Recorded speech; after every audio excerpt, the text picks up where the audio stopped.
Good evening, everybody. Hope you're all doing well. It is July 1st, 2026.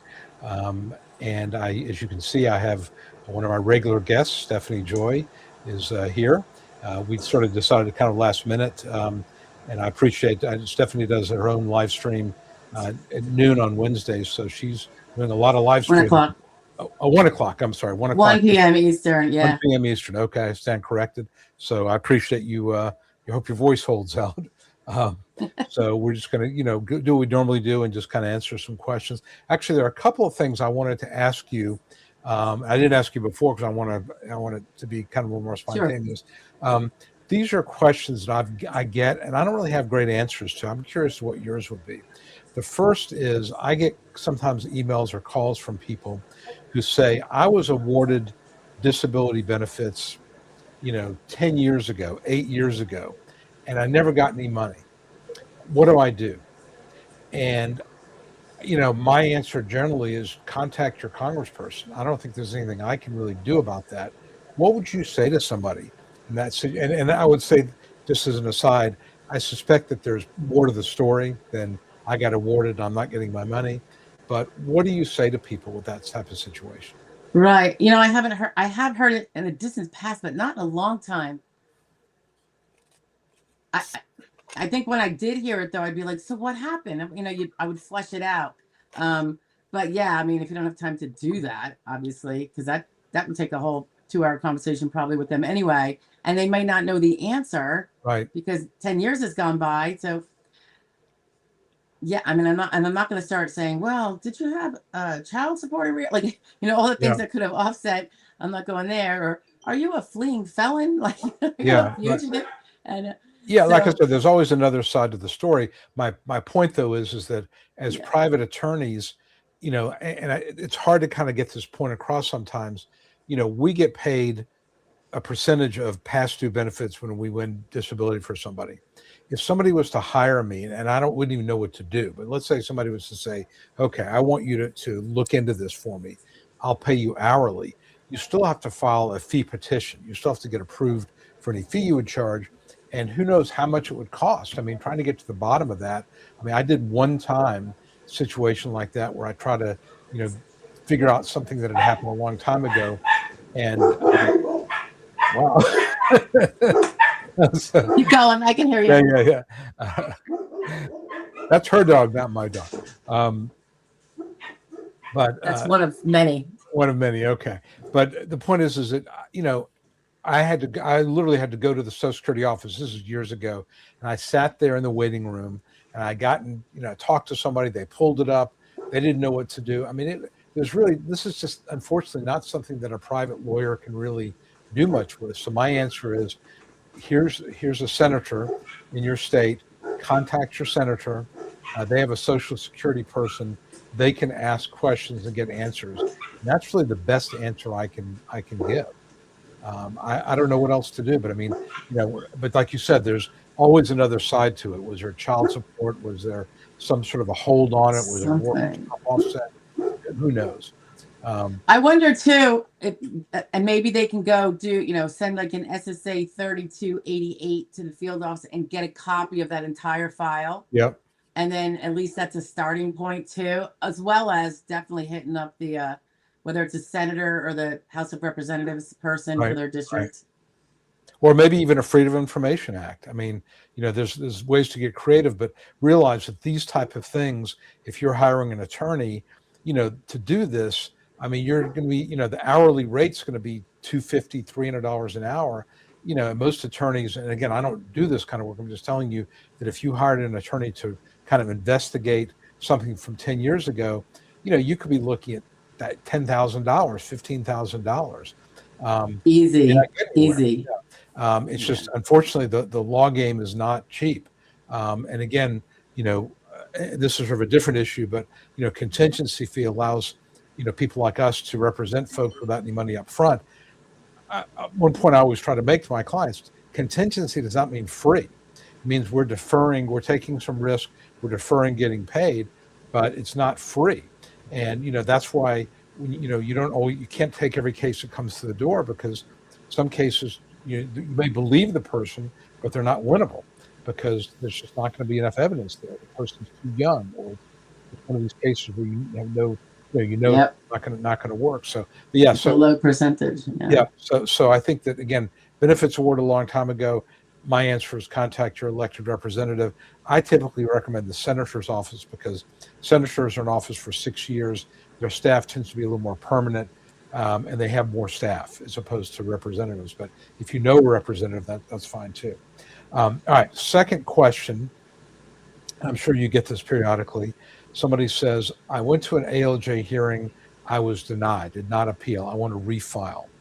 Um, what do you tell them? And I'll tell you what I say is, if it's only been 30 or 50, 60 days, first of all, if you're within the time to appeal it, you should really look at that and have somebody really look at possibly appealing it. But realize that if you file a new case after a denial at a hearing, the earliest onset date you have is going to be the day after the unfavorable decision. And anything that happened before that, yes, it's relevant, it's background, but they're not going to relitigate that. So you really have to show something new, that something has changed. So many times, I think your case might be stronger if there's no date less insured problem, wait 6 months or a year if there's a new medical issue that's popped up, or big one is if your age category changes, you go from 49 to 50 or 54 to 55, that may be a better argument. What do you tell somebody who says, I just got a denial, 3 months ago, I want to refile? Yeah, I agree with you entirely. Do you hear an echo by chance? I don't hear any echo. I hear you fine. Okay, good. Maybe if anybody hears an echo for either one of us, please let us know. But I don't hear any echoes. Okay. So all right. Yeah. Now I don't hear it. Okay. Yeah, I would say the same thing. And I sometimes try to explain too, like, so let's say you start really going to town on certain things that might have been, you didn't really get the strong enough evidence for. Right. And at the same time, it's a time to also see if there was something lacking. And was there any evidence that judge didn't see? That could be something that could, even though it happened before, and you're not going to be able to overturn what the judge did, but it might give them good reason to find you disabled now because they have different evidence that the judge didn't have. And I also say, so let's say you wait the 6 months or whatever, we could still assert that date. You didn't actually lose any, what would be back benefits if you win it. It just gives you a better chance of having some more meat for initial, if they file right away, like you said, because they're going to give deference to the judge's, and I think this is what you were saying, right? The judge's decision and all that he had. And now you come back and say, okay, well, I want to file again. I still got the same stuff, period. They're gonna, in their head, of course, be like, he already saw that stuff, right? And the new stuff is exactly the same. So we have no reason to find something different than the judge found, who actually saw you in person or spoke to you on the phone at the hearing. The other thing I would tell people is, maybe try to work.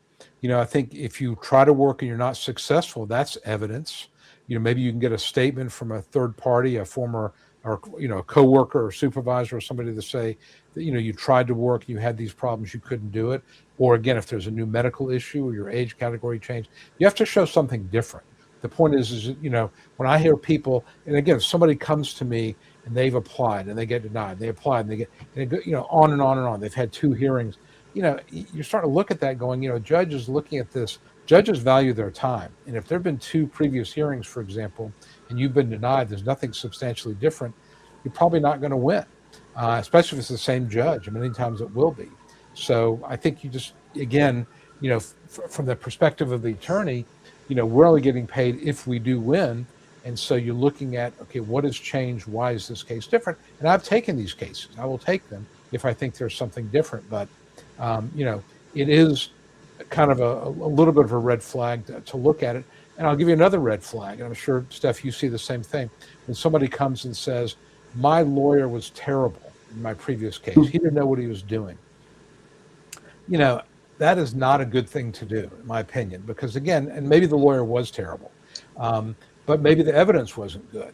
And, one of the things you learn in law school is if somebody comes to you for a new case and they're complaining about their former attorney, that's a red flag because they're going to complain about you. Just because you get a bad result doesn't mean your attorney did a bad job. Maybe the evidence wasn't very good. So again, you have to think about that. Yep. Yep. Instead of saying my attorney was bad, maybe the case wasn't that good. Or if they ditch their attorney midway along, and I've taken those, but it's like, sometimes they have unrealistic expectations. Yep. So then I know, like, well, if I'm going to take, because let's say I think they do have a good case, and I'm like, you don't know what your attorney was doing behind the scenes because it's not something you're going to be privy to. They don't have Yep. time to be holding you by the hand while they do it. So, I always try to explain, like, sometimes when I just talk to people about really think hard if you want to change lawyers, because there's going to be fee splits. The contingent fee agreements are not going to apply for either one.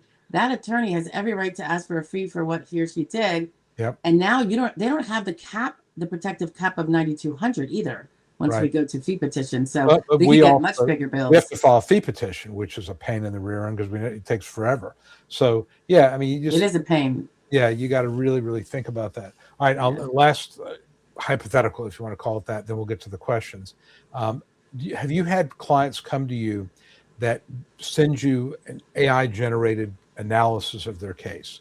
They went to ChatGPT, they went to Claude, Perplexity, whatever the engine is. What do you say when people do that? And by the way, I don't blame somebody for doing it. Right. No, me too. And honestly, I think if they put their records in and get a good summary from AI, I think it's good for the person to understand their medical records. I do it with my own sometimes, and it's a big test. I'm like, hey, can you just tell me? But yeah, like I always say to them, I go, well, that's fine. You can read that. I go, we're not using that, and sometimes they want to draft like a letter to their doctor. They're like, well, I want to ask him for an RFC or something like that, which I'm always like, no, you're not doing that if I'm involved. And they have a whole AI generated letter, or they want to message them about certain things. And the AI might say something like, dear doctor, and it'll say, please document well for me, this and this and this, and you should be putting this in your notes. And they're like telling their doctor. I think the doctor is going to get very annoyed. But aside from the fact that I'm like, we can't use your AI synopsis of your case. We just can't use it because, And I will tell you, and we happen to both be in an AI mastermind group. Steph and I are in the same group, and we talk literally once or twice a week about AI tools. And the one commonality you see over and over, AI is not, I mean, it does some great things, but it's also, you can get garbage from it. I mean, it can make mistakes. It can tell you something. It wants to please, and it will tell you hallucinations and how brilliant you are. What a great question. I mean, I've had situations where, I'll be talking about that with the AI about a particular issue, and it misses something completely. And then I say, well, you missed this. Oh, you're so right. Thank you for bringing it to my attention. Yeah. Like, yeah, but that's not the point here. So, I've had people send me AI generated information, and I think it's great to learn, if you want to use AI to learn more about your case and to have a Social Security kind of analysis, but beware that it's not always accurate, and it may not reflect current Social Security law either. And the other thing you got to be really careful about is if you have a free plan, nothing is private. So if you upload your medical records to a free version of ChatGPT, I don't think that there's anybody really looking for it, but it becomes part of the sort of this public, training kind of thing. So you got to be really, really careful about that. I mean, the AI tools, and we were just talking before we went on about how to preserve privacy, and it's a challenge. You got to really be really careful not to release, confidential information. But it's a great tool, and I don't have problems people using it, but just realize that, you have to be very, very skeptical just because it says it's just like, because it's on the internet doesn't make it true. Same thing, just because the AI says doesn't make it true. So anyway, right. Go ahead, you're saying.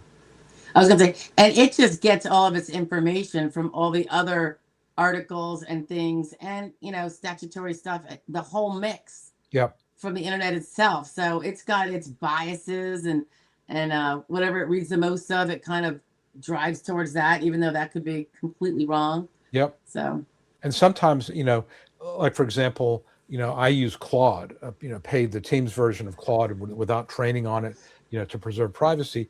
But, if you don't tell Claude to read through every page of the record, it will kind of read the first 10 or 15 pages and sort of assume, you don't want that. So again, you have to, it's like a tool. You got to work with it. You got to keep talking to it to eventually get it to do what you want it to do. So you have to train it. you have to train it, right? It's like a very smart, eager, law clerk that doesn't have any experience, and it may sound like it knows what it's talking about, but it many times does not. All right, Hakasad has a question here. It's a multi-part question. Happy 250th, happy 4th of July, absolutely. And I agree, it is a privilege to live in this country. I think, with all the political division, people forget how fortunate we are. I mean, I don't know if you traveled much overseas, but you go elsewhere, and you don't get. I mean, it sounds silly. You go to the restaurant, you may pay for water. You don't get refills on anything. You don't get ice in anything. It's just a different mentality. Gas is 3 times as expensive. We have it pretty good here. We really do. But I agree on that. Okay. He was watching a vlog. It says the claimant had 1,000 pages of medical records, but still lost because there was no direct mention in the medical record as to how these ailments directly affected functional capacity. Isn't this not 100% accurate? Because the rest of the records are, let's see here, completely unrelated to alleged impairment, a well laid out brief that synthesized the records and ailments mapped into functional limitations because some ailments inherently correlate to functional limitations, and could a brief doctors refrain from making this kind of diagnosis. So I think again, what's your opinion? I mean, big picture, what Haka said, I think it's a he, I don't know, is asking is, you have a record with a lot of medical records, but no doctor has completed a functional capacity evaluation. No doctor has addressed specifically how long you can sit or stand, how much you can lift. And what do you do about that? So I'll toss it to you. What do you do in that situation? I find that to be the norm, actually. Most doctors won't even do an RFC, and I do think they're, by and large, I'm going to get some hate mail from this, but I think they're terrible. As a general rule, they're very poor recorders of things that are relevant to their patient's functionality. They just don't put that in there. They don't take the time. But I mean, I think he's saying that he or whoever got a denial and the judge in the denial said, because it does not say in the records how long you can sit. Mm-hmm. That would be unusual, I think, because the judges know that you infer, kind of. Mm-hmm. If the person is in a wheelchair, for instance, it might not say he can't walk, but right. If he's, so I mean, that's an obvious, example. But so I find that to be typical, and it's our job, we do a brief to discuss this kind of symptom would be affecting this kind of work-related task, and connecting the dots and all that. So I don't know. What was the end question? Yeah, basically, what do? You have a situation where there's no discussion of functional issues in the medical record. The judge turned it down. I would say I would agree with what you said, that you have to make that argument.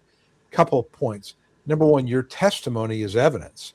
So one of the things that you want to do as an attorney is you want to ask specifically about those things. How long can you sit? How long can you stand? That you're putting at least into evidence.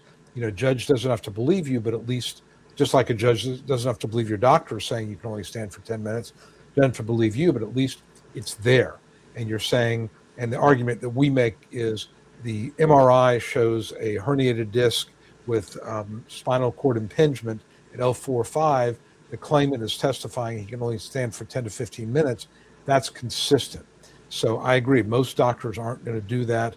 Many times, I'm sure you see this too, doctors will, do a history at the beginning of the relationship, and they don't ever change it. And 3 or 4 years go by, and you get the same history as when the person came in when they were working and in a completely different scenario. So, Yeah. yeah, I think you have to draw inferences. You've got to, ask, right, take testimony there. I think as a patient, you need to let the doctor know. That may mean sending the doctor a letter saying, these are the functional issues I'm dealing with.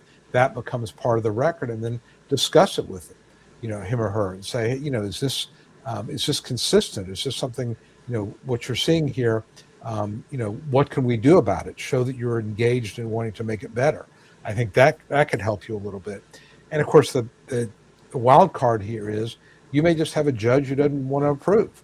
I mean, there are, if you look at the approval rates, and there are websites out there you can do this, there are judges who approve 20%, 25%.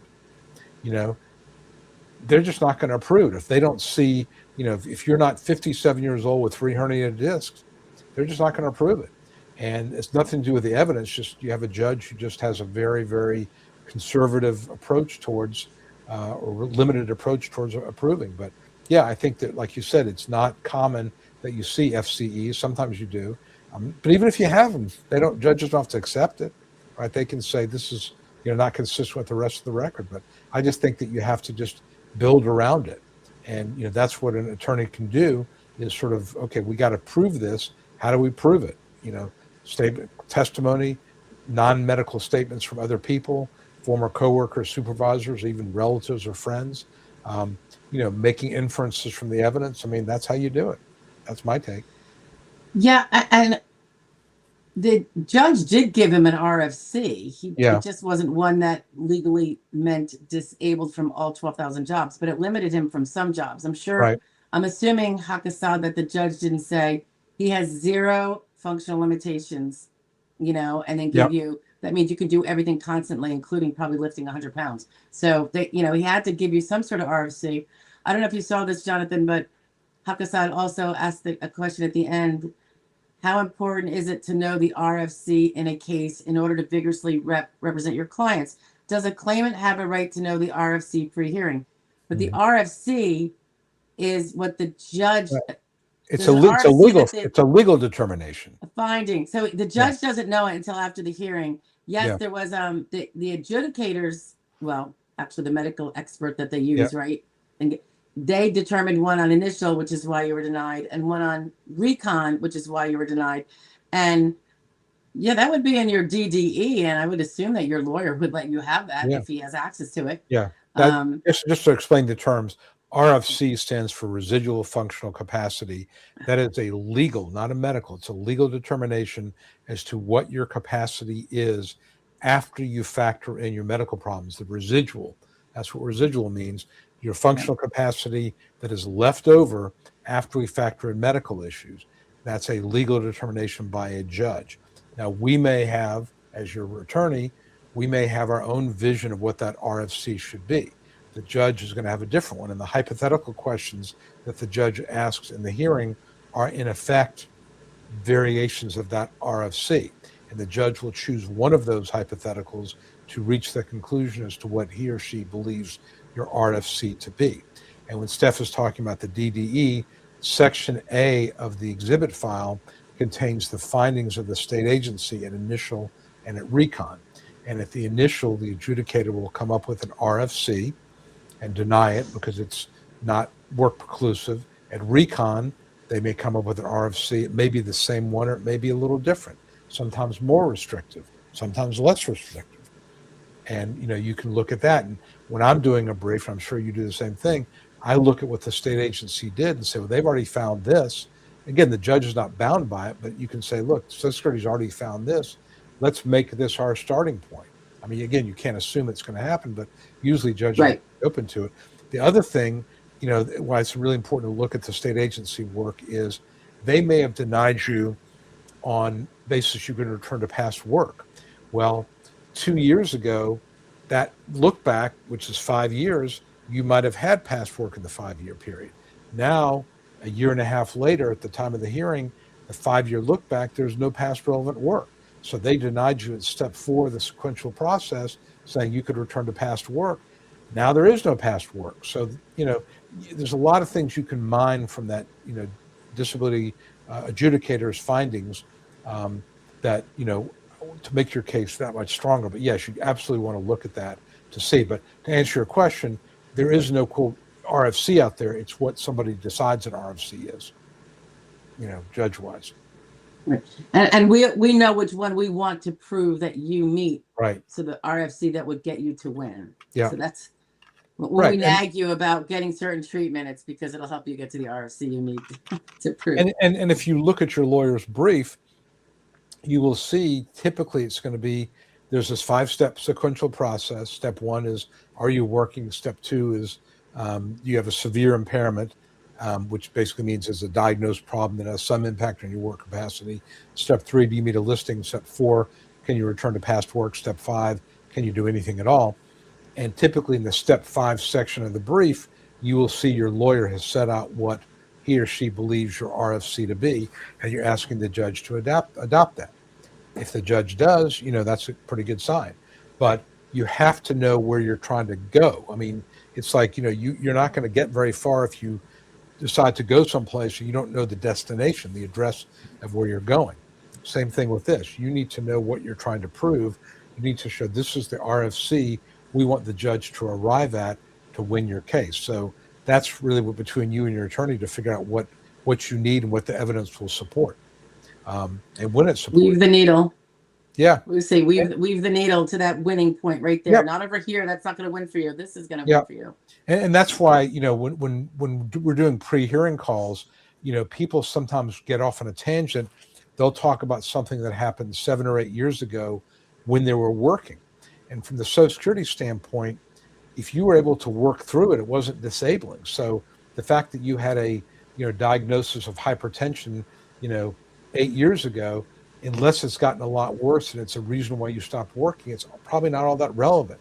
So again, part of what our job is to do is to keep you, like you said, thread that needle, focus on those things that are very specific to why you would not be able to work now.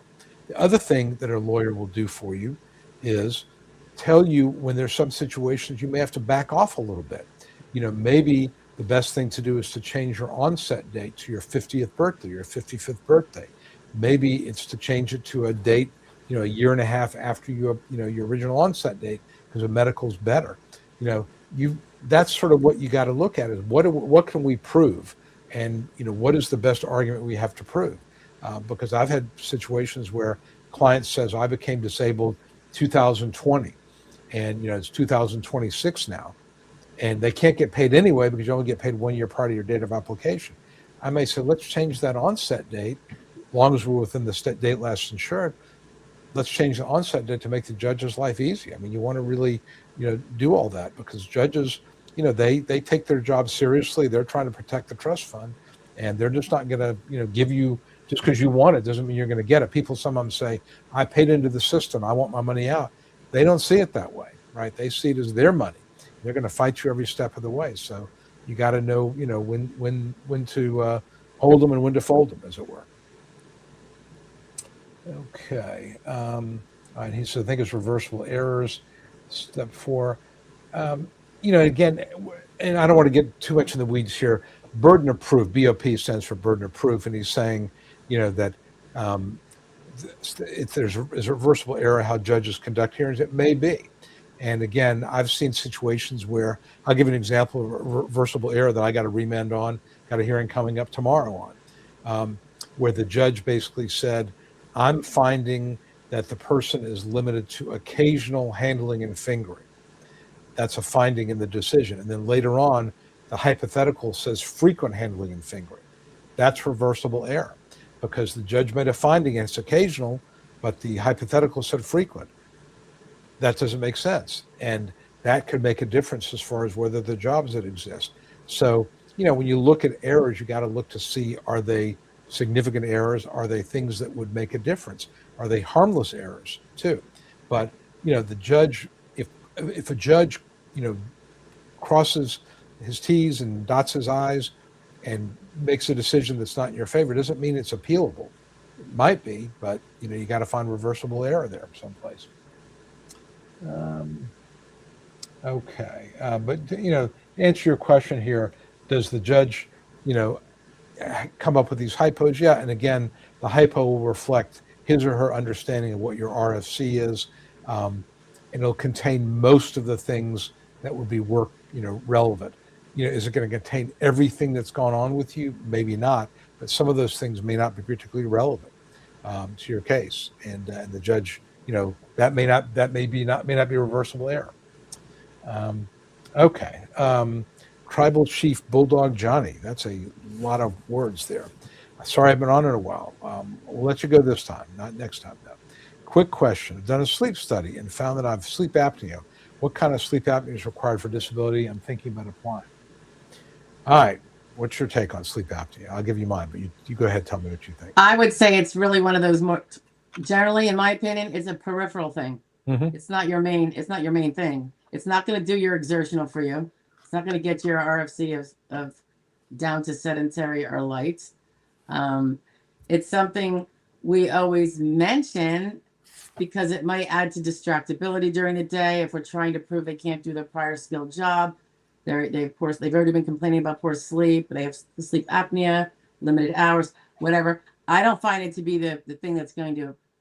Yep, I totally agree. That's not going to be any. Yeah, I totally agree. I think sleep apnea is one of these things that what it will do is it can, show that you have to take naps during the day.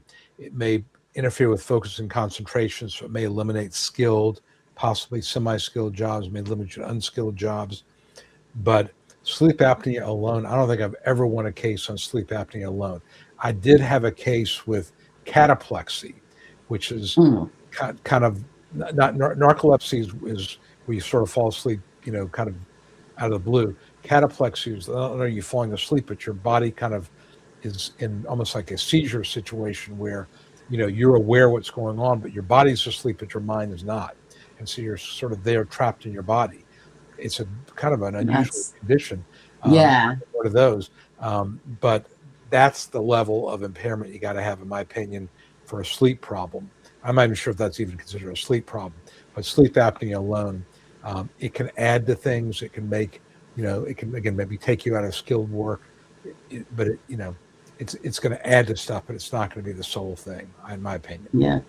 I agree. And I think also, I think it's true when you have like really poor sleep and you total 3 hours a night, you are going to need naps during the day, but I find that they just don't acknowledge any of that. They're going to find it as you're taking it because you can, but if you're on the job, you wouldn't be. And that might not be true, but it's the kind of thing that it's next to impossible to get objective medical proof of that. I mean, you can complain to your doctors that you have to take 5 naps. I just find the SSA likes to, it's kind of like sometimes headaches. And migraine, right? I was thinking the same thing, migraine, headaches. Yeah, they try to blow it all, like just they don't acknowledge it. Kind of like fibromyalgia pain. Yeah, they assume that your level of headaches. Now, again, you can win a migraine case if you show you've taken 5 or 6 different medications. You're seeing a neurologist or a headache specialist, and they're basically talking about intractable headaches. Yeah, I mean, those cases will get approved because I think as somebody with migraine disorder. I mean, I've known a few people that have had migraines. I remember the first time I even heard about it.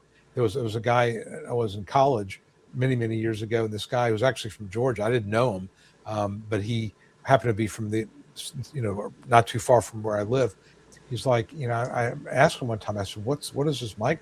He says, you can't imagine the level of pain. He goes, and it just overwhelms you. You've got to be in a dark room with, a cold compress on your head, and it can last 4 or 5 hours, a couple of days. You don't know when it's going to come. You get these auras. I mean, it's terrible. But again, it's so bad. Yeah, they say it's, and I know people you can get migraines in other parts of your body. It's crazy. But there's really no way to, it's not like you could take an MRI and see a migraine. I think migraines are actually a better argument than sleep apnea. Yes. It's still difficult. All right. Bala, good evening from Hut, New York. Maybe you mean Hot, New York. This is one of my clients. I hope I sent you the revised brief today. Hope you got that. And we're closing in on a hearing date soon, so we're looking good on that. Cynthia says, everyone have a safe and happy 4th of July. Same to you, Cynthia. Chloe, how are you doing, Chloe? Hope you're doing well. Kathy Clayton, how are you doing, Kathy? Dimple, we have a regular. I don't know if Dimple comes to your live stream or not, but I never knew a Dimple Yes. before. But Dimple is here from Ohio. First time, right? Okay, Yeah. there you go. All right. Charlene Ferguson, how are you doing? We got Deanna Houston. Hello, Joy and Jonathan. Hello, Deanna. Kathy said, Deanna. I'm in the appeal status. Do you suggest a phone interview? Attorney said the phone might be held out of state. When you say appeals, I assume you're not meaning the appeals council. I assume you mean you've just got a denial and you filed a reconsideration. I've never done a phone interview or a phone call and recon. Have you? I mean, it's just normally just do it. No hearings. Yep, we Yeah. don't do the hearings there. Yeah. Recon, I think if you look at the recon form, it says you could choose to do it in writing or a telephone call or whatever. Recon, honestly, it's a waste of time. I mean, statistically, it's like 15, 16%, and usually it's listing level. I had Spencer Bishens on last week, and he's like, they just do it to delay the process, to frustrate people, make them give up. I don't know if I'm quite that cynical, but I wouldn't get overwhelmed with recon because it's more important to get it filed on time and just to say I'm still disabled. And if there's something really significant, yeah, get it in. But I wouldn't worry. Recon is just not that's not where you're gonna see big changes there. Okay. I think, by the way, I think she might have been asking about ALJ appeal. Oh, maybe an ALJ appeal. Maybe Okay. she means a phone hearing, maybe? Maybe. Let's assume that. Okay. So do you recommend a phone hearing, in-person hearing, video hearing? What's your take? I'm all about the video hearing. Yep. In person, out the door. Phone, I don't prefer that. I think I like the judge to see my wonderful client and how wonderful they are. Yeah. And how credible they are, and if they're in pain, because most of them are generally in pain and sitting there for 45 minutes, they might have to get up and stretch or whatever. So I like that. And that wouldn't be evident on a phone. Their voice, their tenor of their voice, I just, Yeah. And you might get that on a phone, but it's not with the expressions and everything. So I like the video. I like the video. I like it because everyone could stay in their own space. Yeah. I have a little different take. I give my clients a choice. I'm like, I'm happy to do it. I've got obviously the video set up like we're doing here. I generally recommend phone just because for two reasons. One is the equipment issue. I've had a number of video hearings where people don't have great internet connection and it gets a little choppy, and judges just get real impatient with that. That's number one. Number two is if they're doing it off their phone, which many people are, and they're holding their phone. So imagine you're doing a video hearing and you're doing like this, going all, if you're going to do a video hearing, it's better to do it from a laptop, better to have your phone on a stand. Understand, yep. And something like that. The third reason I'm not a huge fan of the video hearings, and again, they're fine. I typically like phone, is, I will send my client kind of some notes about, like we go through in a pre-hearing call, let's say how long you can sit, how long you can stand, things like that. You can have that in front of you. People get nervous. So, if we just, and like I'll do a pre-hearing call, and I'll say, okay, let's talk about how long you can stand. Oh, about 2 hours. I'm like, 2 hours? I couldn't stand for 2 hours. I mean, and people overestimate their capacity, or how much can you lift? Oh, about 50 pounds. Really? 50 pounds, a lot of weight, and so we go through it all, and we talk about, okay, a gallon of milk's 8 pounds. Could you hold a gallon of milk in each hand and walk around with it for 3 or 4 hours in a day? Putting it down. No. So we come up with what the reasonable answers to these questions are. And again, I'm not putting words in their mouth. I'm just saying I challenge them on it, and then that's they right. have it in front of them. Yeah, they have it in front of them. And again, if it's a video hearing, they're looking down. It's obvious they're looking at it. A telephone hearing, they're not. And the other thing is, I think sometimes people get a little bit nervous with a video too, and I find that judges aren't really always looking at them necessarily. They're looking at their computer. Mhm. Again, I do plenty of video hearings. I'm fine with them. The only thing for me is that means I got to put a suit on. I still wearing shorts, but I got to put a coat and tie on. Um, but video hearings are fine. But we go through. We The talk. top. Yeah, the top. Business on top, party in the bottom. But That's right. we go through it. And some people want video, and some people don't. It doesn't matter to me. But I do think there's pros and there's cons. And you mentioned the pros. I definitely I definitely agree with you on that. There was one instance, and it was one because I do generally prefer the video, but there was a fellow who he had all cardiac, really seriously severe cardiac, and he wasn't, he might have been 50 at this point, but he was like a Adonis to look at. I'm talking about like in shape. Looks like me, perfect. like me. Exactly. Oh, okay. Just want to make just so everybody has an idea what you're talking about. Okay, continue. And I was like, and this was during COVID when they didn't have the video stuff all together, but we didn't want to wait with his hearing until an in person, because his appearance would do him no favors per se. Particularly, this. I was like, okay, and so we did the hearing by phone. Of course, it was fine. I think also it's important to know it might not matter so much, guys, what Jonathan and I are talking about, like his preference for phone, mine for video, but sometimes it doesn't matter because we have already prepared the case so much. It's the judge is going to largely be figured out from on the evidence. On the evidence. Prepare. Yeah, we've done briefs and we've nitpicked it to death and presented that to the judge. So the work is really more there.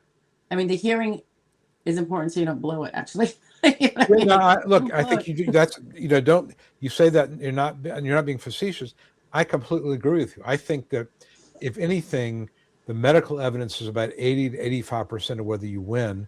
Your testimony maybe 10 or 15%, and your lawyer's brilliance 5%. Yeah. But my point is that your testimony can probably hurt you more than help you. It's got to be consistent. And you're just putting a voice or a face to the name, but you can, I've seen people with decent cases blow it because their testimony didn't make any sense. I remember I had one where the guy, and we had a pre-hearing call, and we talked about all this stuff. And, and one of the questions, how much can you lift? I can't lift even a pound. Like what? We during the pre-hearing, we talked about, 5 or 10 pounds, whatever. And the judge is like, you can't lift a pound? No, I can't even lift a pound. Judge, are you sure? He kept saying, he asked me like 3 or 4 times, are you sure? You want to stick with that? Oh, I can't lift even a pound. Well, you're holding your phone. You're holding, that's just not believable. No one's going to believe you can't lift a pound. Yeah, it's like, what was he thinking to suddenly say this? And it wasn't in his function report, right?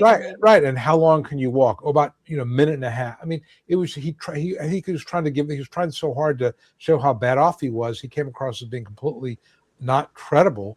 And the judge, of course, denied the case. You just have to be. That's why practicing these questions and being challenged by a lawyer a little bit. I find, again, men in particular tend to overestimate their capacity. Some women do, some women, underestimate it. It's just, you've got to really think about what you can do. Yeah. Your lawyer will challenge you on that and say, let's look at this evidence. You've got 3 herniated discs. Is it realistic you can lift 20 pounds? I mean, probably not. Maybe you can, but I mean, and also what I tell people too is when you're talking about what you can lift or how long you can walk or sit or stand or whatever you got to do, it's not like a gun's pointed to your head. You can do it one time. This is imagine on a scale of 1 to 10 or 0 to 10, 0 meaning you're bedridden, 10 meaning you can do the tango. You're feeling great. Pick a day that's a 3.5 or 4. Not the worst day, slightly less than average, but you're feeling a little bit. Maybe the weather's not great, but you're feeling you're able to function, but it's not a great day. And secondly, think about in the context of doing an activity 8 hours a day, 5 days a week, month after month. This is not a one-time thing. This is something when I ask you how much you can lift, occasionally means about 3 hours, 2.5, 3 hours in a day. Frequently means 4 or 5 hours in a day. So think about a day that's a 3.5 or 4, and you're doing it day after day after day, month after month. How much can you lift? If you guns to your head, could you lift 50 pounds? Probably. You'd be in bed for 2 days thereafter. That's not what they want. They're looking at it in terms of a work situation where, if you had a job and the requirement was to lift 20 pounds, could you, and you had to do it 7 or 8 times during the course of a day, once an hour, twice an hour, could you really do it? And that's what you got to think about. So giving it context, giving it, perspective is important. And that's what we do, is to challenge you on those things so that you're in the right mindset. Right mindset. Okay. All right. Baxter says back pay, they go back to application day or DLI? Neither. They go back to your onset date, theoretically. And this gets a little bit confusing, but just to give you the brief answer, you look at your onset date, the day you say you became disabled. In a Title II disability case, there's a 5-month waiting period, so 5 full months. So if let's say you disabled on the 14th of the month, you don't count that month. Then you start the next 5 full months. And you can get paid up to 1 year prior to your date of application. And your DLI is, you've got to be found disabled before the DLI, which is your date last insured. So generally speaking, if you say you became disabled 7 years ago, but you filed for disability last year, you don't need, you can try to prove you're disabled 7 years ago. You may have to for DLI purposes, but big picture is it's really about your onset date and your date of application. Again, this is where your attorney can walk through the numbers and look at them and say, you max out your dollars by using this onset date. And there's medical evidence supportive of that. And that's where you're at. There's one thing to consider, though. If you have like a really old, in your heart, you think you're disabled back 7 years, if you weren't treating for it and it's just kind of a thought in your head, I would say pick a more suitable onset date. But let's say it really was this. You just didn't even know there was such thing as SSD. I've had people like that. Yeah. I think, and Jonathan, I'm not sure how it all works, but I believe, let's say they find him disabled back to 7 years ago because it was really robust. And then they're definitely not going to pay that far. But I think the fact that the disability is official 7 years ago, all the 0 years of no work, right, won't hurt. It will. That will no longer be used in his calculation for the amount of his benefit. So it'll be really important to get those as disabled, even if you can't get paid for them, because those zeros are not going to drag down your disability amount and therefore your retirement. Or your retirement payment. Yeah. However, the problem is that, judges don't like to, first of all, it's really hard to get medical evidence from 7, 8, 10 years ago. Yeah, it's really hard to do. And I think judges, they're reviewed. And so for them to find somebody disabled 7 or 8 years ago, it's a hard, they don't feel comfortable. Many judges don't feel comfortable doing that. And again, my main thing is, can I get it before the date last insured? That's what I got to prove. So I'm just trying to win, but my experience is the judge is going to say, can we change the onset date 9 times out of 10 to make it easier for them to justify their decision? But you make a good point that if there's a lot of zeros in there, that could drag down the payment, but a win is a win. And I'd rather get a smaller payment but a win as opposed to zero payment and with the wrong date. So you got to be. Some judges will negotiate, some judges won't. It just depends on the judge. Well, I find too. Do you unilateral, like if you have? Obviously, if it's a really ridiculous alleged onset date, but otherwise, do you suggest to the judge, hey, we might want to amend our onset date if it's just it gets super strong here, but it's here, but it's not as strong? Or do you discuss it with your client, like we might want to agree to this if the judge suggests it? Yep. That's how I kind of do it. I'm like, let's be prepared if he asks. Yep. Technical absolute reason. Yeah, I totally agree. I'll say to my client, look, the likelihood is the judge is going to tell you that he's open to approving you as of your 55th birthday. We don't have to take that. But I'm looking at the evidence and I'm telling you that the evidence to get you back to sedentary, which is where you'd meet the grid rule, it's not really there. There is evidence to limit you to light. And if we go for your 55th birthday, you're before your date less insured, you're going to get a win. And, but I'm not going to suggest it most of the time. Now, again, sometimes I'll say to the client, look, we have a difficult judge, a low approval judge. Let's go in there and be reasonable and say we're prepared to amend to the 55th birthday. You're still getting 2 or 3 years of past due benefits. That's, I think, is a better way to go. But it's ultimately my client's decision. So sometimes, usually they'll say, what do you think? I'll say, this is what I think. But yeah, most of the time I'll say, let the judge bring it up. Because I've had situations where I'm looking at it saying, this clearly is the 55th birthday, but the judge is like, okay, I'll grant it as of the 53rd. You don't want to talk yourself out of a win. So, but I always tell my client, be prepared that the judge may do it. And if they do, the judge will say, you want a minute to talk to your client? I'm like, no, we talked about it beforehand. We're prepared to amend. That's what they like. So, judges, especially, we've been doing this for a while. Both of us have been doing this for a while. You start to see the same judges and which ones are reasonable. We also, you can look at the listserv, get a sense of, what the judges are all about. So you just want to, you make their life as easy as possible, and a win is a win, and again, if you have a judge who's, notorious for being, for changing the onset date or not approving good cases, if you can get a win out of them, you're ahead of the game. That's what I think. Okay. Baxter says, I had to fire my lawyer. Do they still get paid? This goes back to what you said.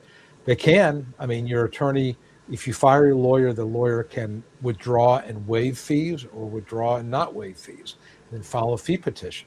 And if he files a fee petition, that means that he's going to get paid, if the judge accepts it based on his work. There's a couple of issues there. Number one is, you may have a second lawyer filing a fee petition. You may end up paying more than $9,200 because you got two lawyers working the case. Number two is you may have a hard time finding a lawyer to take your case because, quite frankly, if somebody comes to me and I got to file a fee petition, I'm not taking the case. We hate it. Yeah. It's terrible. I mean, they just, I had Pete. Oh, I can't remember Pete's. I'm drawing a blank on his last name. Friend of mine, he's in Nashville. And he is a disability lawyer. He used to work for Social Security. And we were talking about this one time, and he said, the issue with fee petitions is everything in Social Security, there are metrics to evaluate performance. The adjudicators have to get this amount of work done. The judges have to get a certain number of cases, processed. Fee petitions, there's no metrics at all. There's no advantage to a judge or anybody in Social Security to get these things. Pete Harris is his name. There's no metrics for it. So they don't care. They don't care. They'll sit on these things for years. I got a fee in a case. It's like 5 or 6 years. It just sat there. And, eventually I just kind of gave up. I wrote a bunch of letters and I'm just not getting paid. And all of a sudden it shows up in my inbox, I get paid. So they're miserable. So I would be really, really careful about it.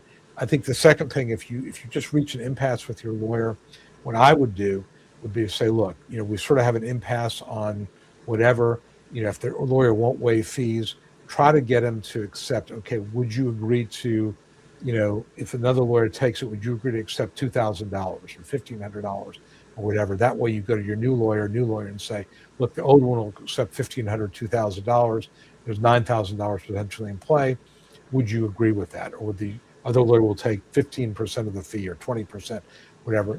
Maybe you find a lawyer who says, I could live with that. But, it's always a difficult thing when you fire a lawyer and you bring somebody else in, because the first lawyer may feel wronged, may feel like, okay, you fired me for no reason. It's happened to me. I had a case one time where I had a guy, I did all the work, fires me like right before the hearing, does the hearing himself, wins the case, and I don't get paid. The judge just ignored my fee petition. So wow. Yeah. See, they need to have something that, they just encourage the very behavior that they have the reason for the fee petition. Yeah.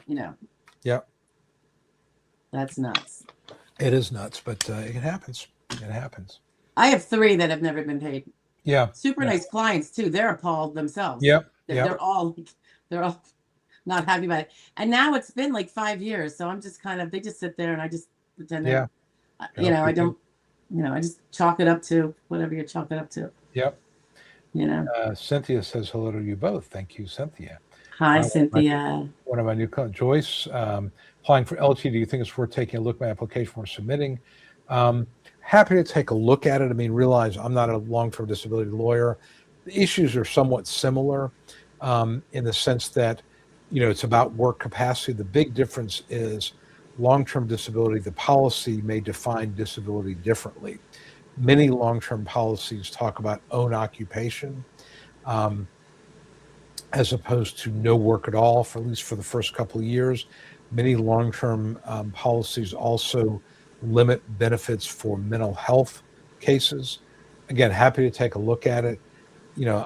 I can, the same concepts, you want to focus on vocational stuff, sitting, standing, walking, being very specific. But yeah, I'm happy to take a look at it. But, with sort of a, not, again, I've done some long-term over the years, not my area of expertise, but I can probably tell you if it looks like something is really wrong, as opposed to this is great, but I'm happy to look at it if you'd like me to. Okay, Chloe says, what's the hardest part about proving limitations that don't show up in an MRI or a blood test? So you're almost talking about what they call idiopathic conditions. So you have a person who's got terrible back pain, but the MRI doesn't show anything, or they have rheumatoid arthritis, but there's no rheumatoid factor in their blood. So what do you do when somebody has an idiopathic condition, or it's, maybe CRPS, where, they've got terrible pain, but there's no definitive cause for it? What do you do? How do you approach those cases?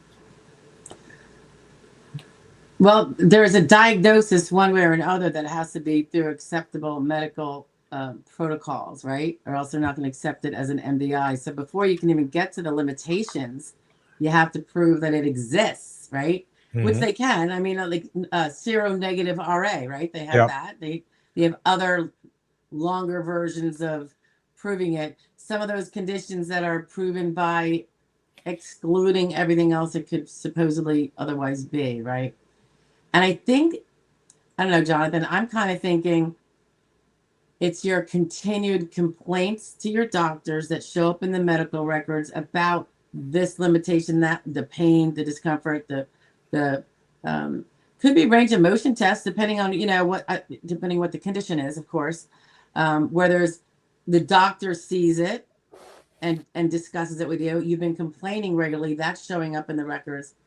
That's kind of like all you got almost. Mm-hmm. You know what I mean? Like the consistency of treating for it for so long. He's prescribing meds for it. He has to fully believe that you have it. He's not allowed to just prescribe because, you ask him to. So you're just trying to go with all that circumstantial evidence that builds the rest of it, I guess. It's not the easiest. It's not easy. And I think one of the points you made, which I think really resonates with me, is there's got to be a diagnosis. I mean, you can have, an idiopathic condition.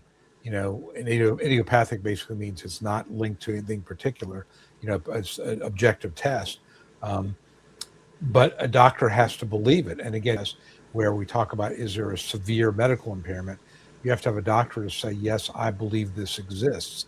This is going on. And we don't know yet what is causing the symptoms, but they are in fact there. But it is more difficult. Social Security judges in particular like objective evidence.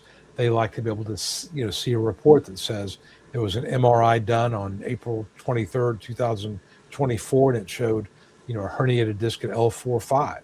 That's what they want to see. Or again, if it's migraines, let's say that you've tried, Topamax, and you've tried this one and that one, and nothing has worked. And, you've kept the headache diary, and the doctor believes what you're going through. The medications have not been effective, but it's an uphill battle if it's idiopathic. Not impossible, but it's an uphill battle. No question about it. All right. And what causes the judge to lose confidence in an applicant's testimony, even when they're telling the truth? this kind of goes to credibility to some degree, but what are some mistakes, Steph, that you've seen clients make in testimony that could really torpedo their case? Well, she's saying, but they are telling the truth. So he might not believe it. I think it's usually because I'm going to go back to the evidence. If their evidence doesn't, if there's, let's say someone's talking about the severity of their pain, but they're not taking pain medications, and there doesn't seem to be a strong reason why not. Like, they're just not because they make me uncomfortable, but there's nothing in the record saying they make me vomit. That one made me vomit. This one put me to bed all day. I had no life. I think you have to really address those things. So it usually seems to be maybe tied to the evidence that doesn't say the same story, even though it could very well be true. Trying to think what else, but that's what first comes to my head. I think for me, it's when it kind of gets back to the person who says he couldn't lift a pound. You can't exaggerate. You have to be very, very truthful, and you have to come across. I always tell this to my clients: you want to be reluctant. You don't want to be like you feel like you're entitled to disability. You want to present yourself as a fighter. You hate the idea of fighting for disability. This is demeaning to you, makes you feel worthless. Your family doesn't understand. Let the judge know this is really, really difficult thing for you to do. If you go in there with an attitude of entitlement, like, I know I'm disabled, please pay me, that judges pick up on that and they feel like you've given up. You never want to come across as you've given up. You're willing to try anything the doctor suggests, but as you said, if it's, let's say, a medication that you don't want to try, why? Because you've read up on the side effects, it can cause cancer, you have the risk of addiction. You have to have a reason. And then your testimony needs to be consistent with what the evidence is. And again, this is where your lawyer can help you. If you've got let's say, a badly bulging disc, it's not herniated, but it's badly bulging, and it does cause some indention into the spinal, canal. You may say with activity, my pain level rises to an 8 or 9, even minimal activity, if I turn the wrong way or sneeze. But, I may go 2 or 3 weeks without it being a problem. That's kind of consistent with that objective test. So, your testimony needs to be consistent with what the rest of the record says. Because if you come across as being a complainer or exaggerating, or you've got, I've seen situations where they've gone to 30 different doctors. There's constantly something wrong with them. If it's not, it's just one thing after the other, and half the time the doctors find nothing. Judges pick up on that too. You just have to really focus on 2 or 3, in my opinion, 2 or 3 medical conditions that are pretty clear. The doctors have identified them. They're consistent with the record. Your complaints are consistent with the record, and you come across as a fighter, that you are not, waiting for someone to pay you. That to me is, that's how you avoid a judge losing confidence in you. Okay. Okay, so we missed Hakasad's point. Okay, well, we will try to. Okay, she couldn't. All right, so Hakasad, the point in the question was completely missed. Well, not the first time I've missed a point. I think, again, you were asking about the evidence in the file and the judge not, putting it in the RFC. And again, my mistake if I didn't understand your question. The question I think you were asking was, you've got a lot of evidence there, but there's no specific addressing of functional limitations. What is the judge's responsibility? And the judge, as we said, will come up with an RFC. Will arrive at it based on what he or she thinks the evidence says, and that's presented to the vocational witness. That may be the basis of the decision. Whether that's appealable or not, is the judge reasonable in the RFC that he came up with? That's a question that some appeals judges would say, that's appealable. Some would say it's not. If it's really out to lunch, then maybe you got an argument. So anyway, we'll try to, if you rephrase it to make it a little easier for us, we'll try our best to answer it. All right, the abbreviations, and I know some of the abbreviations were difficult. That's one of the things which makes Social Security difficult. But DLI, date last insured, that's when you're the last date that you have credits for disability. You've got to be found disabled before that date. Then you'll be grandfathered in for disability benefits. Um, Onset date, is the date you say you became disabled. I don't know what some of the other abbreviations we came up with, but yeah, there's a lot of abbreviations and Tons, yeah, tons. like that in this world. Okay. If you could give every disability applicant one strategy to improve their chances of approval, what would it be? Again, it's hard to say just one thing. I mean, I think I'm going to give you a couple of them, and you can tell me what your thoughts are. One is you got to go to the doctor. If you don't go to the doctor, Social Security assumes not going to the doctor means there's nothing wrong with you. So you've got to have ongoing medical treatment. That's number one. I think number two is you've got to avoid that attitude of entitlement. You have to have the attitude you're a fighter. So the judge or adjudicator realizes you're not doing this because you want to, it's because you have no other choice. And the third thing is when you testify, you've got to be very, very specific. Get rid of not very much, not too far, not very long, not much at all, just a little, I piddle around. Get rid of that. That doesn't mean anything. 5 minutes, 10 minutes, 15 minutes, 30 feet, 40 yards, 8 pounds. And you have to practice that. You got to be very, very specific. I think those are some things that just come to mind that I see. I have to work with my clients to get out of those bad habits.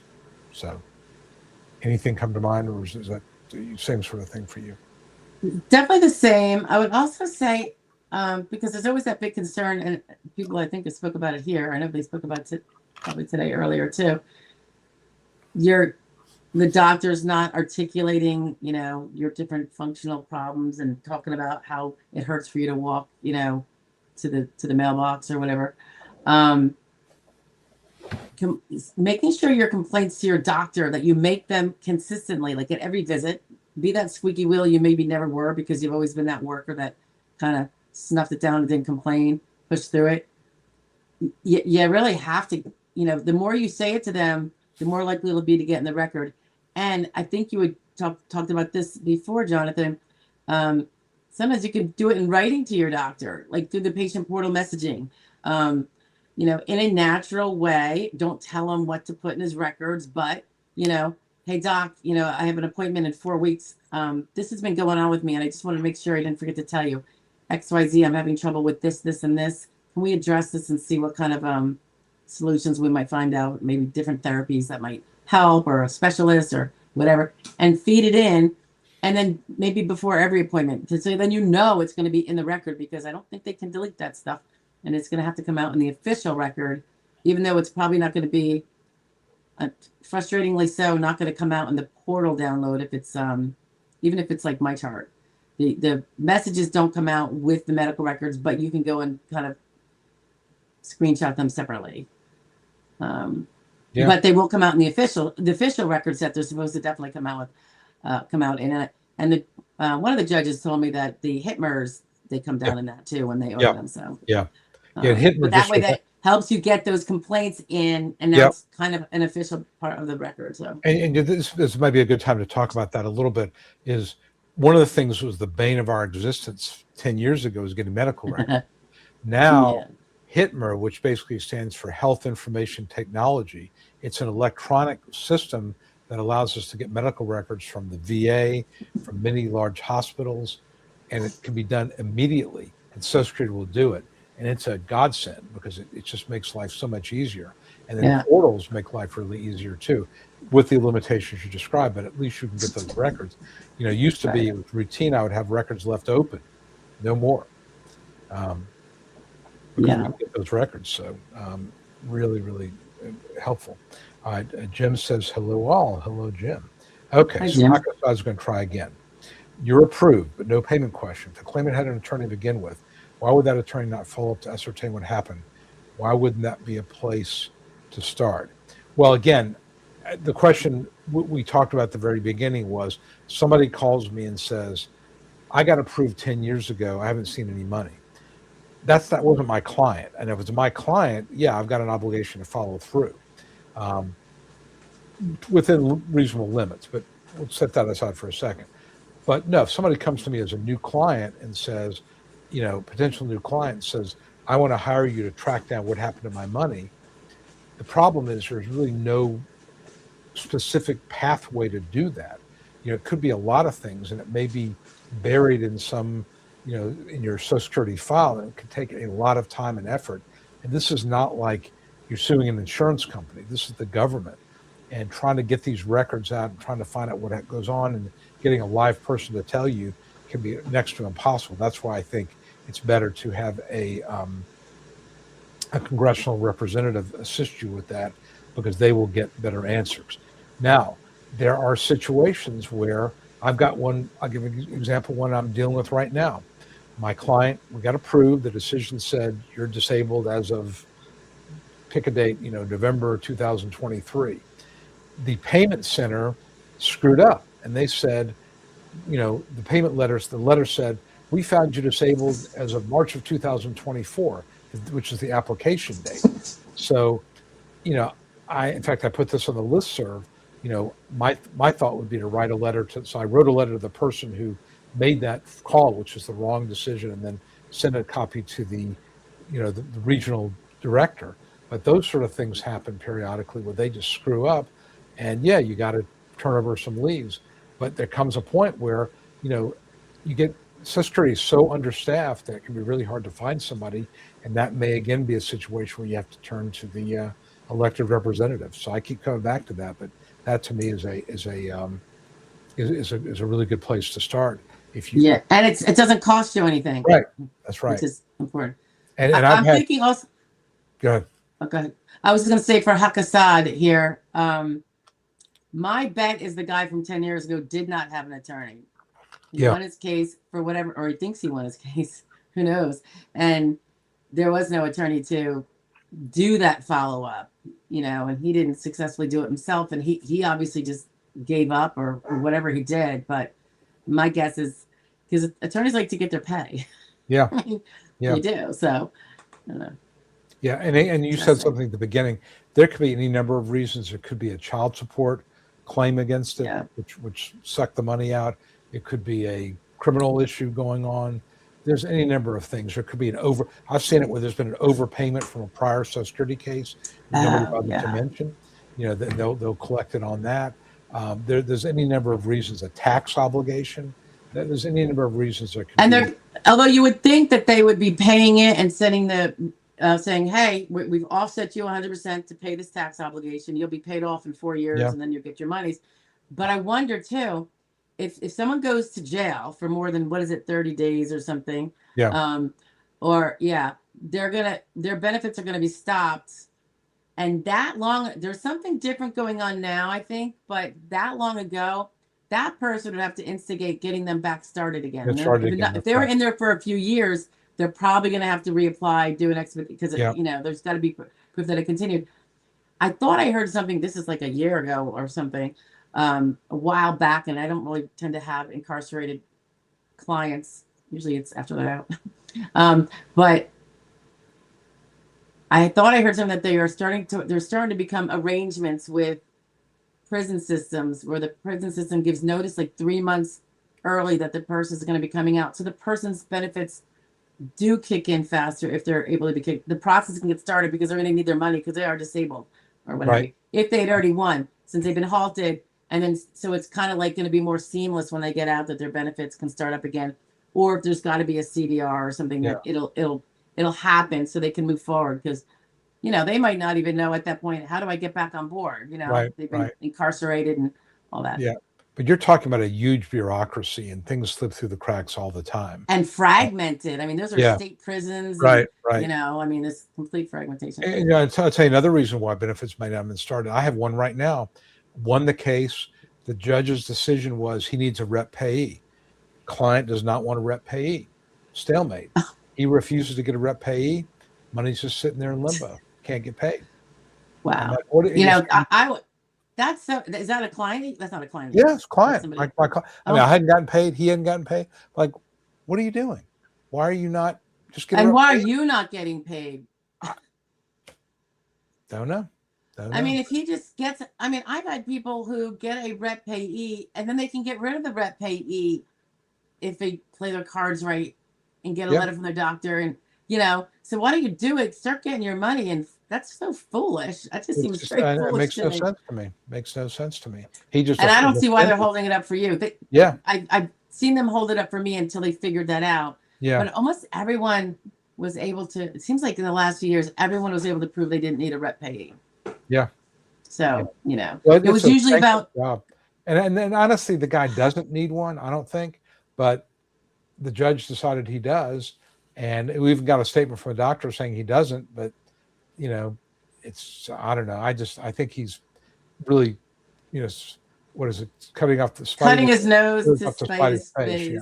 Yeah. Oh man. All right. Terrible. Does an attorney write a brief at initial, then at recon, then again at the hearing? It kind of, I mean, I don't write full briefs. I mean, if I see a case at initial that should be approved because a person clearly needs a grid rule or a listing, I'll do a kind of abbreviated argument. I'm not going to do a full brief because I don't have a record to really focus on. And realize when we get to a hearing, the record has been worked up, meaning that exhibits are numbered. So like in the F section of the file, you may have exhibit 17F is the neurologist records, and 17F 54 pages, and then 18F may be the orthopedist record. So you can cite to exhibit 18F page 3 is the MRI. Before the hearing level, it's just by date, and there's no way you can really, you can attach it, I guess, but and the adjudicators aren't really that sophisticated that they're going to really read that. I don't think. I think that you can make reference to it. They'll get it to the medical expert there, and I'm not saying they're not. That's the wrong word, but they don't have time. Really, is more than anything else. So I'll sometimes write a letter, and I've been successful with this, where I spell out my argument, but I'm not going to go into the same exhaustive detail as I would in a pre-hearing brief. Yeah, you can't do pinpoint citations because there's no record that has pinpoint citations. But yeah, I mean, I think kind of unofficially, we're all always kind of making the arguments, and we submit, here's the MRI showing the cord is severely impinged, and my guy's 55, and he was a construction worker, like grid number so and so. It could be a 5-liner. It's like it's not the same. But also, I think the adjudicators, they don't have time. They're not going to. Yeah, it's more of a did this happen? Like a checkbox thing as opposed to a persuasive. Can we persuade in the same sense of a judge who's able to read between the lines and use his discretion a lot more? I think. Plus, I mean, the adjudicators, they gather the medical evidence, they send it to a medical expert, in their works with them, and the medical expert kind of makes some determinations. So unless the medical expert's going to read your brief, which they're not going to do, it's not time. So I don't even think he'd be allowed to. He's supposed to look at the medical evidence and only the medical evidence. So there's really no audience for a legal brief. Yep. It's just, we send in our evidence and say, hey, you can see here's the MRI with the blah, blah, blah. This is very severe. Would you say my guy's 55? Yep. Yep. All right. Jim says one case 3 years ago. Great. Awesome. Okay. I think must have gotten approved early. Highly recommend. Okay. Well, I'll take a highly recommended anytime. Thank you, Jim. There you go. Appreciate it. Okay. This happens. Somebody was approved for SSDI, never received an award letter. Is that normal? It's not normal. There should have been an award letter. First of all, and when you say award letter, there's a decision that has been made. Then there's a payment letter, notice of benefits. So there are two different things. One says you've been approved, either the judge's written decision, ALJ decision, or a decision by an adjudicator. You have been approved. Then there's a notice of award, which basically says, here's the money. Sometimes the here's the money letter doesn't show up. And that can be really frustrating because for two reasons. One is if it's done at the administrative level, initial recon, that is kind of the starting point of our deadline. So if they change the onset date, that's where the 60 days begins to run. So you kind of need to know that. So yeah, it's not as, I don't see it very often, but it does happen sometimes where you don't get that. And you got to get on the phone and have to get somebody who can send it to you, but it's frustrating. I think sometimes it's a bad mail too. Mail just doesn't Yeah, arrive. yeah, It gets lost in the mail. So I would call and yeah. say, I need. Although, I called yesterday I was trying to get a hold of, this is the case where they used the wrong date on the notice of award. So I called, I think it was Tampa or Orlando, and our current wait time is 50 minutes. Like, I'm not going to wait on hold for 50 minutes. So I ended up faxing a letter, which I'm going to also mail, but calling is going to be a problem. Yeah. Okay, so Jim, we kind of talked about this before, but he's right. Is make sure you know what's in your file. Which kind of got to be your own advocate. You've got to make sure that medical record is as complete as it can be. And doctors don't always put stuff in there. And like Steph said, you can write a letter through the portal. Hey doc, I'm really having a lot of problem with my left hand, and I just I can't grip anything. I can't lift more than 2 or 3 pounds. Make sure, let's talk about this next time I'm in to see you. That's something that would be helpful for your case down the road. It'll get the record, and it may, get the doctor to do something. Or if the doctor doesn't do anything, it may be a signal to you, let's get another doctor, because, they're not responding to you. But yeah, you should know. One thing too about when you're describing, like when Jonathan was saying, I can barely lift 2 or 3 pounds. If you have trouble knowing the poundage, and I think also it can be helpful just for a judge's interpretation. Think of the thing that you hold that you have trouble with. Like if you're saying, I can't even grab that gallon of milk out of the fridge. That's 8 pounds, give or take. Mm-hmm. It might be more illustrative when you're describing what you can't lift, and it might clue you in as to how much it really is, because some people, like, remember when they misinterpret poundage, right? Kind of like people can't estimate very well. Like I'm pretty bad myself. I just happen to know like a gallon of milk is yeah, well, we see that all the time. But yeah, 5 pound bag of sugar, that's something, or 5 pound bag of flour, that may be something. But if you say something like, I can't lift a chair, well, that doesn't tell you anything, because what does a chair weigh?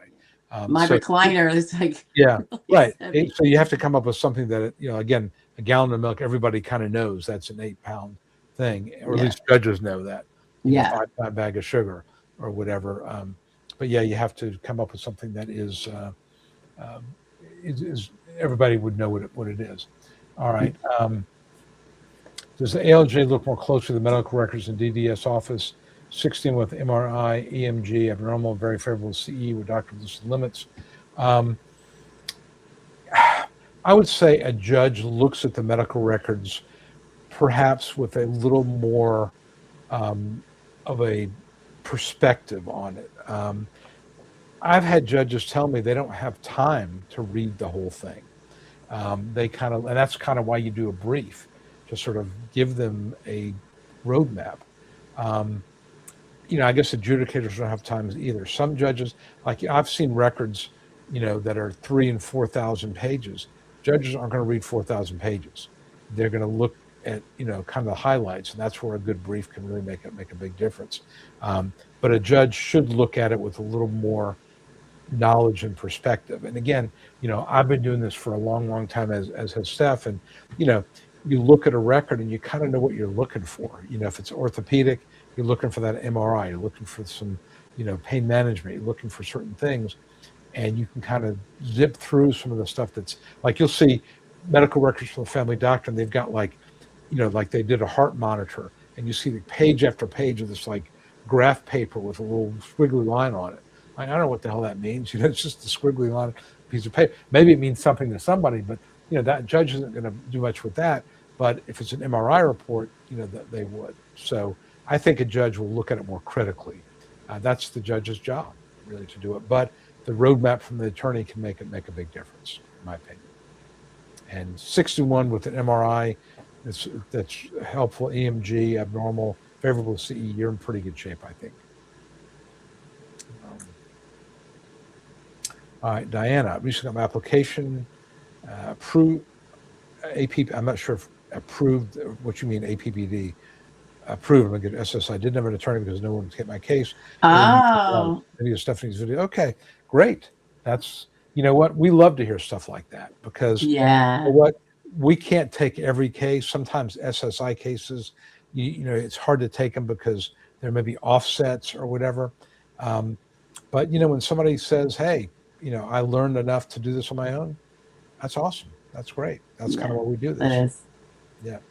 So leave That's us great. both, leave Stephanie a good review, certainly, and you definitely want to, That's very you know, kind. offer. You know, that's you know the thanks we would ask, or she would ask, obviously, in this situation. Um, okay, so Kathy is going to an ALJ hearing. Yeah, you realize every case that you try has been denied twice, and you know ALJs approve a lot of them because you know they're looking at things a little bit differently. And again, a lot of times it comes down to there's no past relevant work where the state agency found there was past relevant work was within the 5 year period of time, or there's you know medical evidence that the medical specialist decided was not particularly compelling.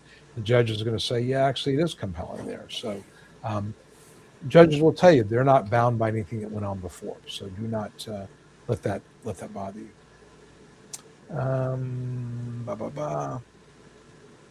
Like it or not, AI will take over SSDI. If you guys use AI and someone brings you in an AI analysis, don't discard it. Instead, use a check out plans. Okay, I mean, my feeling is AI has a place right now, as I understand it from people who have been working there recently. They are beginning to use more AI. Will AI have a place there? Yes. Is AI ready for prime time now? No. Even the most sophisticated AI is not at this point going to replace a human being, but there is enough data that Social Security could certainly ask AI to, you know, offer probabilities on whether a case should be approved, and that probably will become part of the process. Um, the reason why I don't necessarily want to use what a client has, you know, and I'm no disrespect to the client, but if I get a printout from Chat GPT, what is the prompt? You know, what did the person ask? You know, what evidence was given to that AI tool? You know, what did the prompt tell the AI tool to ignore or to focus on? There's just so many factors that come into play. It's like just because it's AI doesn't make it right. So I just think that, you know, when I use AI, it's very, very targeted, and I give it very, very specific parameters, and then I proofread Yeah. everything. I don't assume it's right. So you know, I've seen enough. I gave this example a few weeks ago. Had one time, um, I just plugged into AI just a generic question, and I gave some facts, and the AI came back with, well, you know, because there's a 15-year look back for past relevant work, but like, whoa. It's 5 years, not 15 years. So I said Hmm. to ChatGPT, by the way, it's 5 years. Oh, you're right. I'm so sorry. You Yeah. know, And that's huge. That's yeah, that's huge. huge. Right. So I think the end result too is for Hakasad is we have to do all the work we have to do regardless of what the client's chat result was by using it.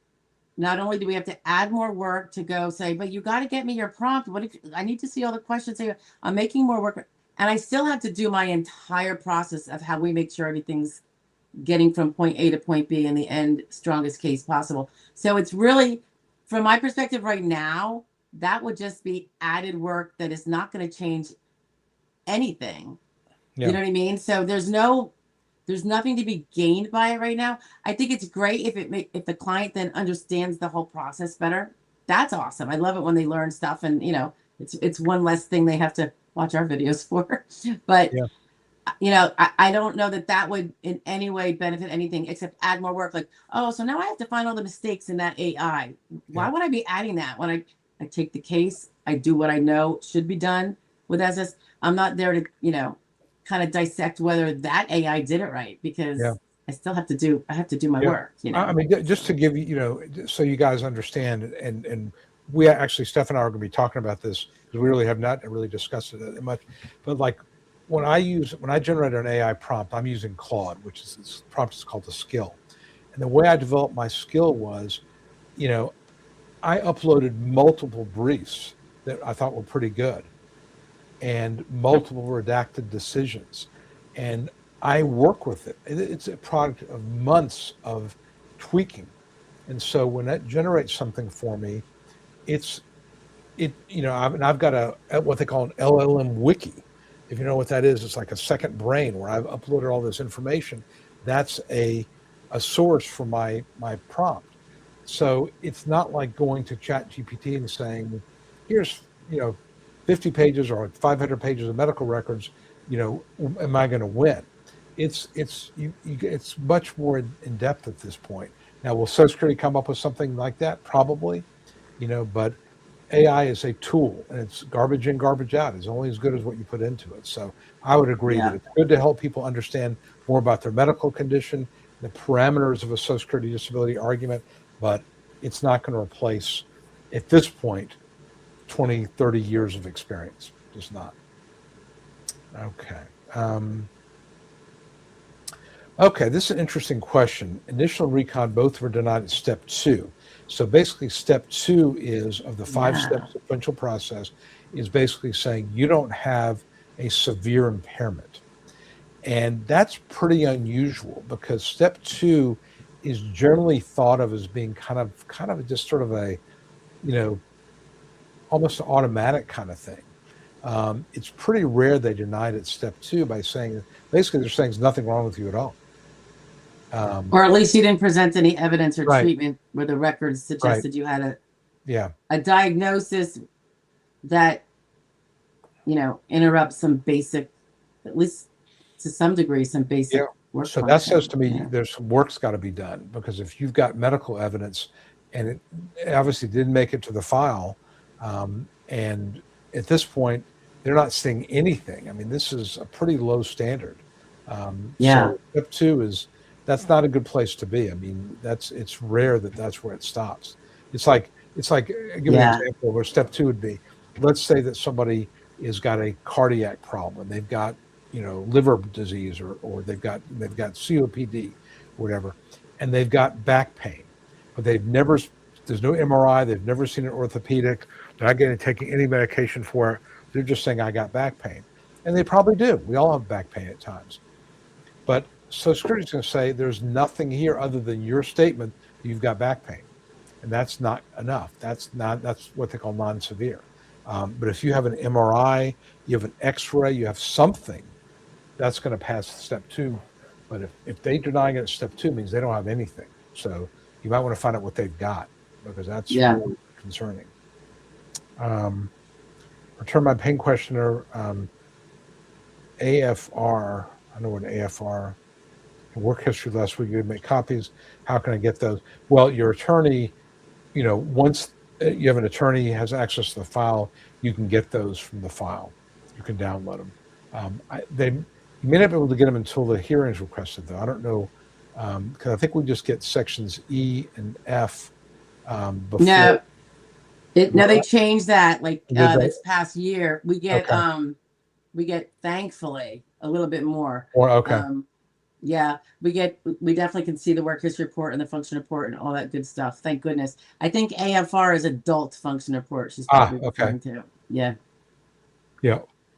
But it's a good idea to make copies, but if you don't, you can get them. If worst comes to worst, you could theoretically go physically to the Social Security office and get copies of them there, but your attorney should be able to get copies of those electronically. Yeah.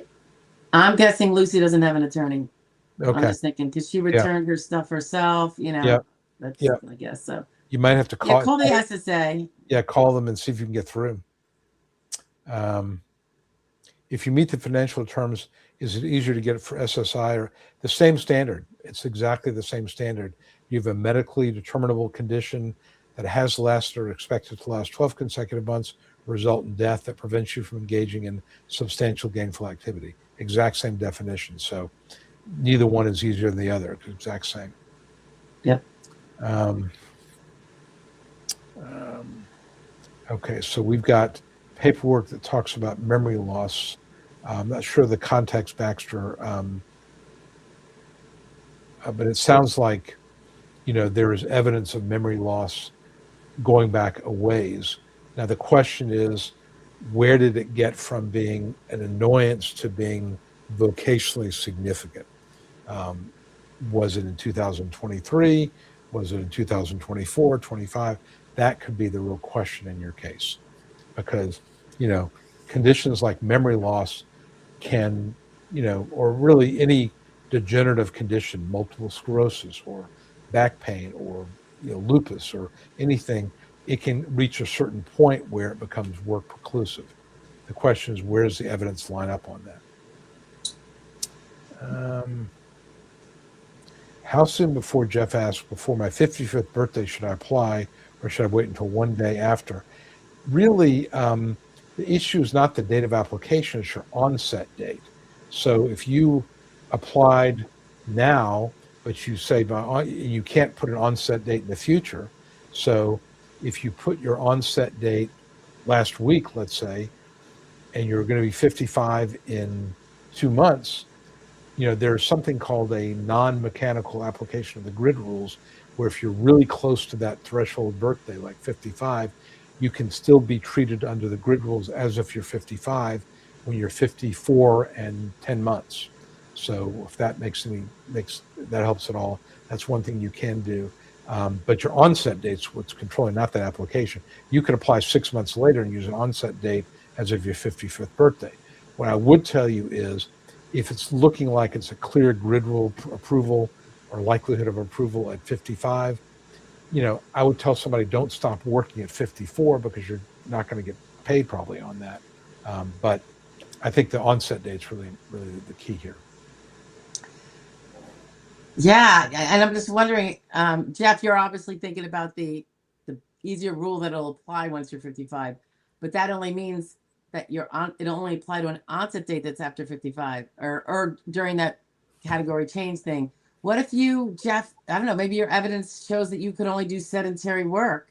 You could have, if you've been wouldn't you stop working? If it's been 2 years, maybe you would win as a 50 to 54-year-old. So, and now don't give up on back more than 17 months. So I wouldn't wait. Yeah, I kind of agree with that. Since you don't know, like, you can always move it forward down the Yeah. road, or they may move it forward for you. You never know. Right.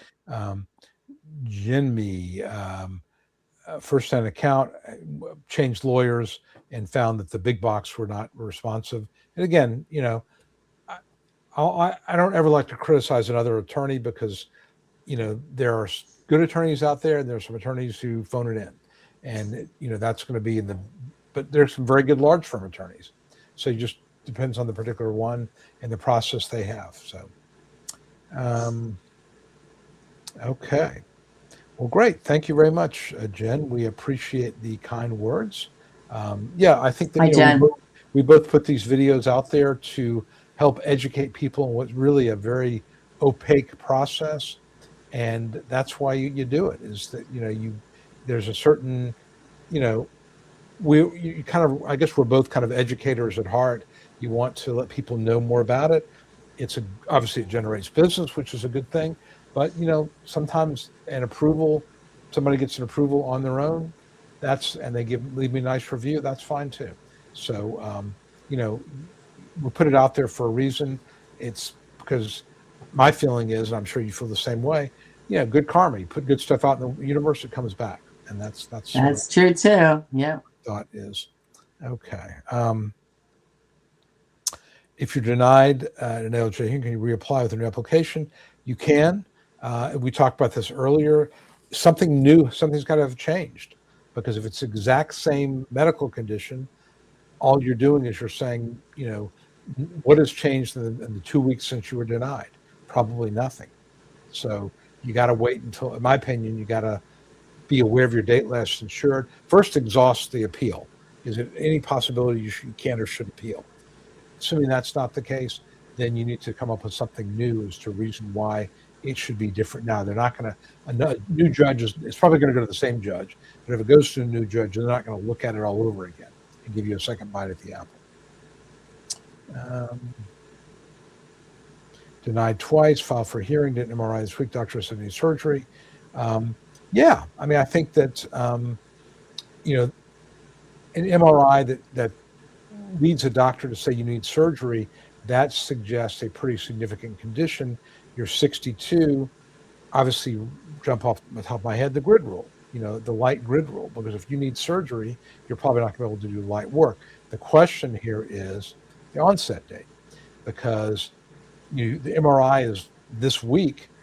Can you convince a judge that your condition was the same at this level, work preclusive level, a year and a half, 2 years ago? That's, you don't want to, are you okay with getting approved, with an onset date of, June or July of 2026?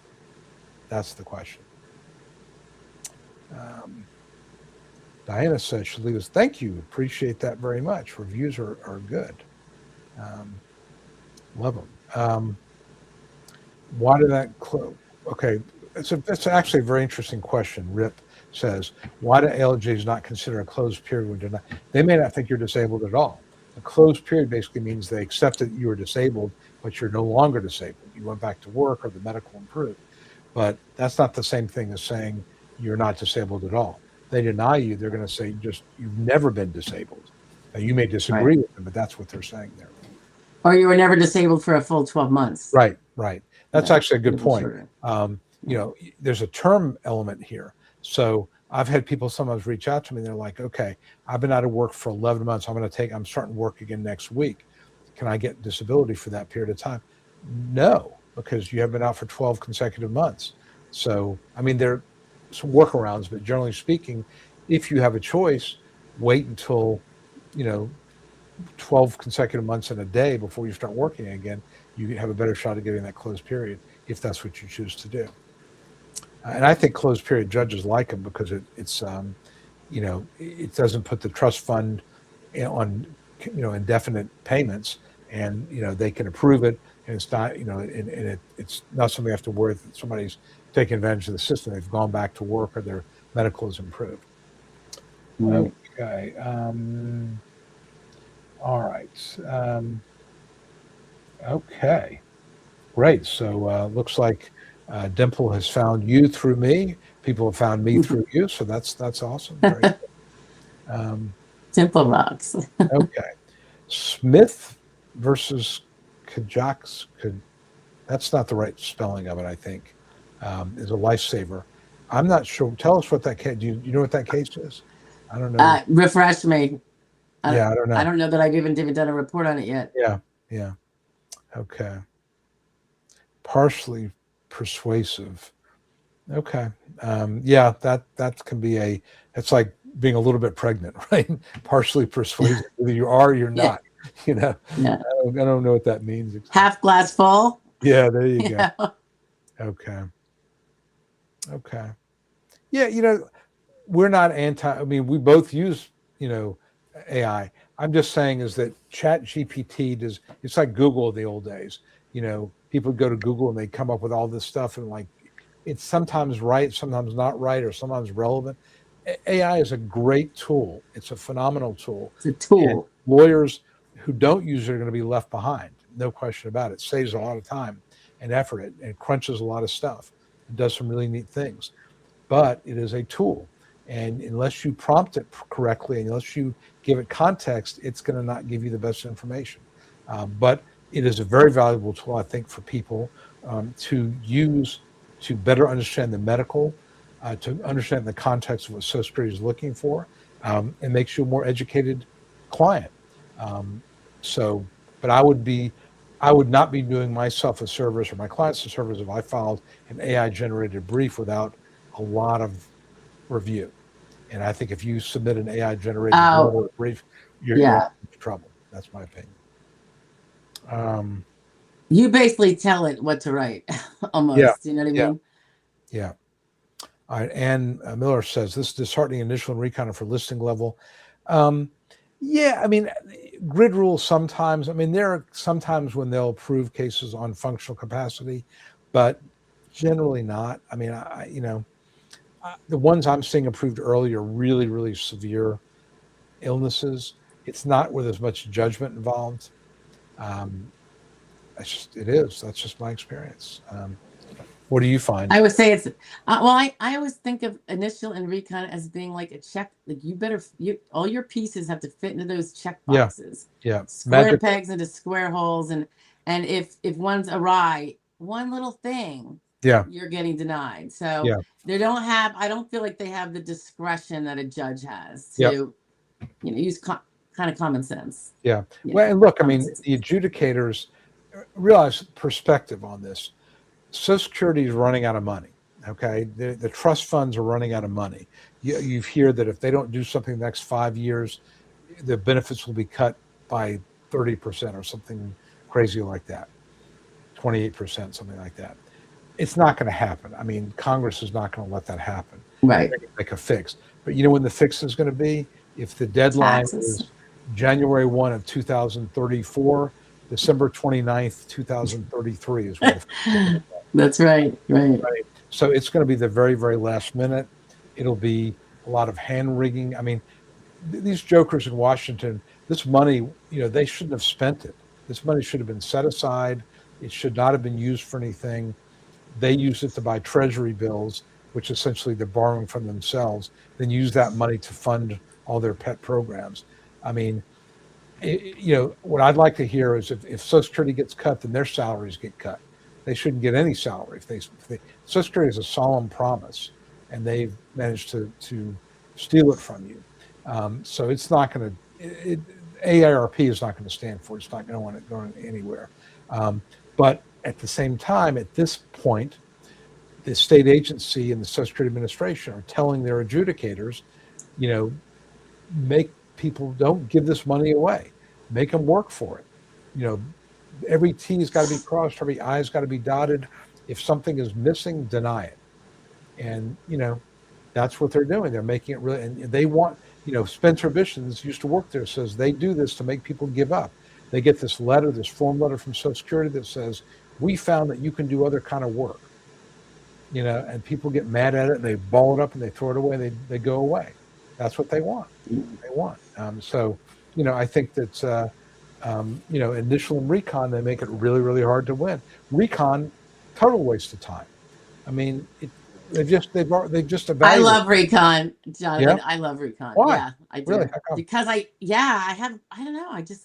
I find it a great opportunity for, yeah, I do. Okay. I would say particularly for the over 55s, again, they've got to be Yes. taking advice and doing all their stuff, but Yeah. I do. And I just, it doesn't mean you're going to get 75% of your recon wins. I'm not talking Right. about numbers like that. But yeah, I'd say we can bump 15 is the average. You know what I mean? That's the like if the waterfall is still the same, I think it was. Yeah. 15. Yeah. So some people do make it, and I think so maybe there's some people, if they do the hard work of like getting the treatment that they should be, the follow up, maybe it's 50% for them, or whereas then some people it's going to be next to zero. So that's what I mean, that's where you're. So I don't know. And the one thing I like about recon so much is because it gives my clients the opportunity who didn't have a lot of treatment and stuff going into it to get to the doctor. Get it. And then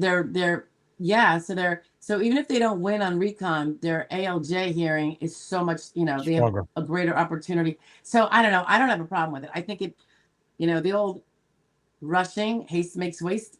Yeah. For some people. So I don't know. I just have a totally different way. And I know that my idea is a little bit boring. You know what? It's the minority view. But yeah, hey, why not? Why not? Yeah. We have to submit another adult function. Yeah, I mean, I think that generally speaking, they're going to ask you for the forms all over again most of the time. And that's not a problem because, again, that may give you a chance to explain, like Stephanie said, how things have, really gotten worse for you. So, so you went through quality control. That's got to be really frustrating. That's terrible. Oh, man. Yeah. They approved you and then they backed it off with quality control. That sucks. People hate that. Yeah, and I don't think that's that common. Just appeal that. I think you have a really good just because the adjudicator thought you were disabled. Yeah. And Some technical issue got you reversed. Oh, Weird. Yeah. all I right, think we that's got not that common. yeah, we got about 10 minutes, so let's try to zoom through these. Had a seizure while driving an ambulance, crashed. Documented memory loss. Memory loss is not a good timeline. Again, I hate Baxter. I don't really want to give advice. It's very hard to give advice with very limited information. Um, Obviously, if you had a seizure driving an ambulance, that's not a good thing, and certainly would I think it would prevent you from returning to that work. Now, again, 2018 is, you know, well within before the 5-year look back, so not going to even count there. Memory loss. It's just the question is degree. You talk about everybody agrees you've got memory loss. How bad is it? Is it work preclusive?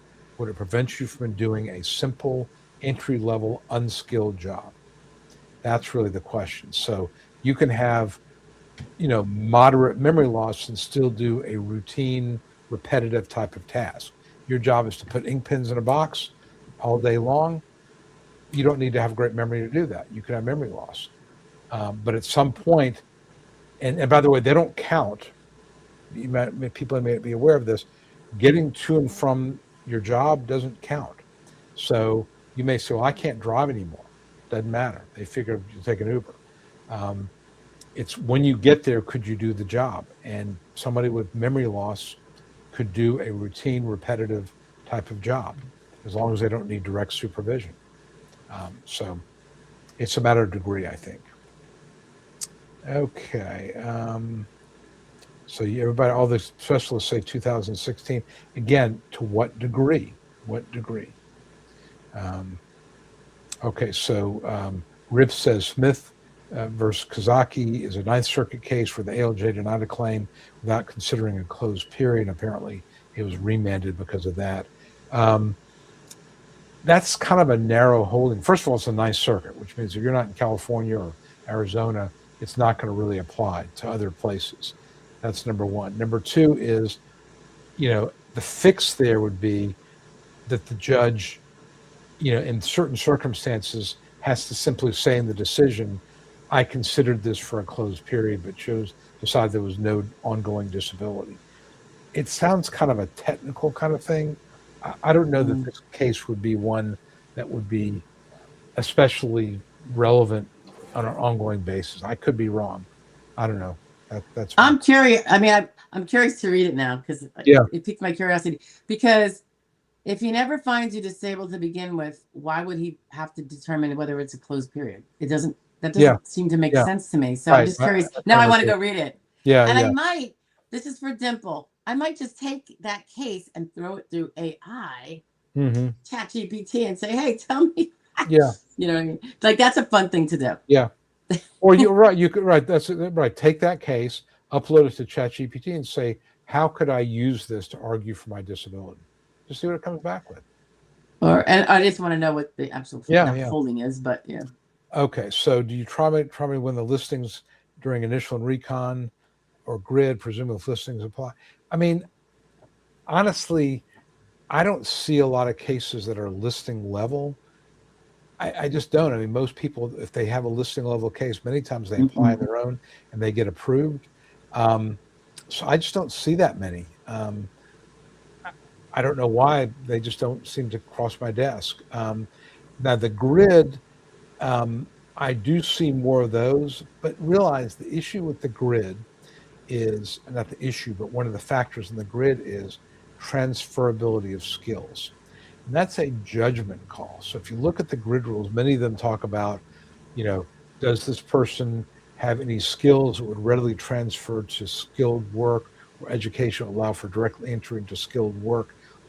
That's a judgment call. And a lot of adjudicators aren't going to make that judgment call about whether your skills are transferable, because skills have to be transferable into an RFC. So if the RFC is not particularly restrictive, the skills might be more likely to transfer easily. It's just, I just find that I've talked to several adjudicators, and I know, I've had adjudicators call me out on this. Half the adjudicators I've spoken to don't know what the grid rules are. I mean, just telling you my experience. The other half do, and they'll use them. Um, but usually when they use them, it's to change the onset date. Um, if I had to say what they use them for. So, um, when I see a case at initial or recon and we're following an application, I just try to make the best possible argument. I'm assuming functional capacity. If it's a grid argument, I'll make the grid argument in the application. If it's a listing, I'd make that, but very few are. That's been my experience. Okay, we got time for just a couple more here. In the reconsideration phase, should I send all my records? Georgia did yes for my doctor. I'll let them get it from my doctors. Please let me know. This is a question that I actually posed to an adjudicator who came on the live stream. Her take was, let us get them. Then Elise Enton, who's a former staff attorney, said, absolutely not. You send them in. What do you think? There's some risks I have found by sending them in without having good oversight over it. I've had clients who have sent their records into the adjudicator, let's say, but they're partial, like Dr. Jones, the ones they happen to have up until like 6 months ago, and now the adjudicator never goes and orders the rest because they're like, oh, they're in the file. I don't have to order that one. Thank goodness. One less thing to do. And now you don't have the whole thing and you don't know that. So now the rest of you're still seeing Dr. Jones and those records are not getting in, and they'll get in on recon when you get denied. And right. Yeah, the adjudicator said the reason she wanted to get them herself was they would be more complete, number one. And the other thing is, I'm just going to tell you what she said was they're concerned about people scrubbing the record and taking stuff that's harmful out. And so they say when we get it from the client, maybe from the attorney as well, although I would think the attorney would be less of a risk. It's a good point. Yeah, that they just assume they've got to double check it all to make sure it's accurate, and there's double work for them. But, on the other hand, there's enough situations where you see denial notices. We were not able to get records from your orthopedic surgeon. So I've come down with submit them.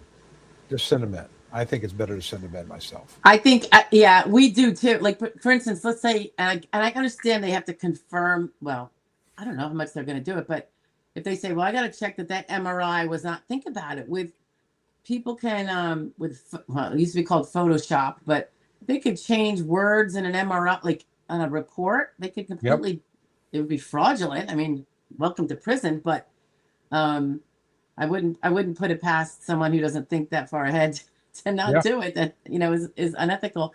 But what I do is, if it's a flat out an MRI or something, I always send that stuff in. Yeah. If it's something else and it's partials, kind of like I kind of keep going in to see if they've gotten them yet, and see what they are.